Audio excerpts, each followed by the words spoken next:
Hi உறவுகளே, ஒரு சின்ன நைட் ரொட்டீன் பார்க்கலாமா? ஸ்கிப் பண்ணாமல் பாருங்கள் ப்ளீஸ். உங்களை நம்பி தான் ஒரு யூடியூப் சேனல், ஒரு இன்ஸ்டாகிராம் சேனல் ஆரம்பிச்சிருக்கேன். உங்களுடைய சப்போர்ட் எனக்கு கண்டிப்பாக வேணும். இன்ஸ்டாவில் வீடியோ பார்க்குறவங்க ஃபாலோ பண்ணிக்கோங்க, யூடியூப்பில் வீடியோ பார்க்குறவங்க சப்ஸ்கிரைப் பண்ணிக்கோங்க. இன்றைக்கி ஒரு ஃபங்க்ஷன், அதை அட்டன் பண்ணிவிட்டு வீட்டுக்கு வந்தாச்சு. எனக்கு இருக்கிற பெரிய டாஸ்க்கு என்னோடய முடி தான் ரொம்ப சிக்காகும். இது அந்த கொண்டையோடு நான் தூங்கினேன்னு வச்சுக்கோங்க, காலையில் எப்படியும் ஒரு 100 கிராம் முடியாவது வரும். ஸோ அது வந்து நம்ம சிக்கெடுத்துடலாம் அப்படின்னு சொல்லிட்டு நல்லா சிக்கெடுத்து ஒரு கொண்டையை போட்டாச்சு. அடுத்து ஃபேஸு, அவ்வளோ மேக்கப்லாம் போட மாட்டேன், சும்மா லைட்டாக ஒரு ஃபவுண்டேஷன் போட்டு இந்த காஜல் இது மட்டும்தான் போடுவேன். இருந்தாலும் அப்படியே தூங்கணுன்னா காலையில் ஒரு பேய் பிசாசு மாதிரி இருக்கும்ல, சரி ஓகே அதை ரிமூவ் பண்ணிடலாம், குழந்த வேறு வச்சுருக்கோம், பயந்துரும்ல. மேக்கப்பெல்லாம் ஃபுல்லாக ரிமூவ் பண்ணியாச்சு. ரிமூவ் பண்ணிவிட்டு நல்லா ஃப்ரெஷ் ஆகியாச்சு. ஃப்ரெஷ் ஆகிட்டு ஒரு ஆப்பிள் இருந்துச்சு, அதை எடுத்து கட் பண்ணி சாப்பிட்டுட்டு படுத்துட்டேன். இவ்வளோ சீக்கிரமாக ஏன் சொல்லி முடிச்சேன்னா, உங்கள்கிட்ட நான் கொஞ்சம் பேசணும், அதனால தான்.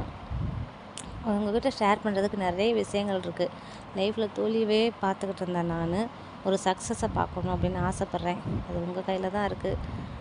எனக்கு ரொம்ப பிடிக்கும், சின்ன வயசுலேருந்தே சோசியல் மீடியானா எனக்கு ரொம்ப பிடிக்கும். இது வந்து எனக்கு கடவுள் ஏற்படுத்தி கொடுத்த வாய்ப்பாக நான் நினைக்கிறேன். இதுக்கு நாங்கள் என்னமா பண்ணணும் அப்படின்னு கேட்டிங்கன்னா, ஒன்றே ஒன்று தான், சப்போர்ட் பண்ணிங்கன்னா போதும். ப்ளீஸ் சப்ஸ்கிரைப் பண்ணிக்கோங்க, ஃபாலோ பண்ணிக்கோங்க, ஃபுல் வீடியோ பாருங்கள். ஏதாவது கமெண்ட் பண்ணுங்கள், பேட் கமெண்ட் பண்ணாதீங்க. உங்களுக்கு என்ன தோணுதோ அதை கமெண்ட் பண்ணுங்கள். வீடியோவை லைக் பண்ணுங்கள், உங்கள் ஃப்ரெண்ட்ஸுக்கு ஷேர் பண்ணுங்கள். அவ்வளோதாங்க. அடுத்த வீடியோவில் பார்க்கலாம். பாய்.